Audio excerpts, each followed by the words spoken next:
আমার জানা মতে এবং আমার দেখা মতে সমগ্র বাংলাদেশ বর্তমানে শোকাহত।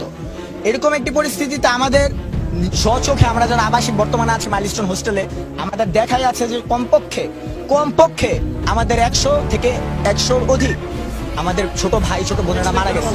21 জুলাই 2025 একটা দুপুর, ঠিক সাধারণ সব দিনের মতোই স্কুলের মাঠে তখন ছোট ছোট শিশুরা খেলছে। ক্লাসে বসে কেউ আঁকছে, কেউ গল্প লিখছে। তারা জানতো না আজই তারা শেষবারের মতো তাদের খাতাটা ছুবে। বাংলাদেশ বিমান বাহিনীর একটি F-7 BGI ফাইটার জেট প্রশিক্ষণ চলাকালীন হঠাৎ নিয়ন্ত্রণ হারায়। কন্ট্রোল টাওয়ারে তখন উত্তেজনা, জেটটা নিচে নামছে, জরুরি অবতরণ সম্ভব না। পাইলট তকির বলছিলেন বিমান তো আকাশে ভাসছে না, নিচে নেমে যাচ্ছে। দুপুর 1:06।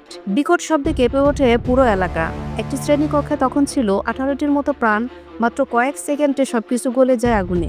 চিৎকার, ধোঁয়া আর আগুনের শিখা। একজন শিশু ছুটে যেতে চেয়েছিল দরজার দিকে, কিন্তু পৌঁছাতে পারেনি। কেউ আর বাড়ি ফিরবে না। ফায়ার সার্ভিস, সেনাবাহিনী, অ্যাম্বুলেন্স সব আসে, কিন্তু স্কুল ভবনের সেই অংশ ধ্বংস হয়ে গেছে।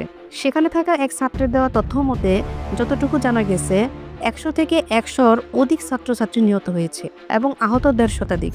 এখন মিডিয়া থেকে যতটুকু তথ্য পাওয়া গেছে, এখন পর্যন্ত নিহত 27 জন। কিন্তু আসল সত্যিটা কি 27 জন নাকি এর অধিক, সেটা জনগণকে ক্লিয়ার করার দাবি জানাচ্ছি। রাষ্ট্রীয়ভাবে ঘোষণা করা হয় একদিনের শোক। শিক্ষামন্ত্রী বলেন এই ক্ষতি পূরণযোগ্য নয়। এমন দুর্ঘটনা শুধু সংখ্যায় নয়, কষ্টে হিসেব হয়। একটি শিশুর হাসি, একটি ছাত্রের স্বপ্ন, একজন পিতার অপেক্ষা, সব শেষ হয়ে গেছে। এই ধ্বংসস্তূপে শুধু আগুন নেই, আছে একটি জাতির চোখের পানি।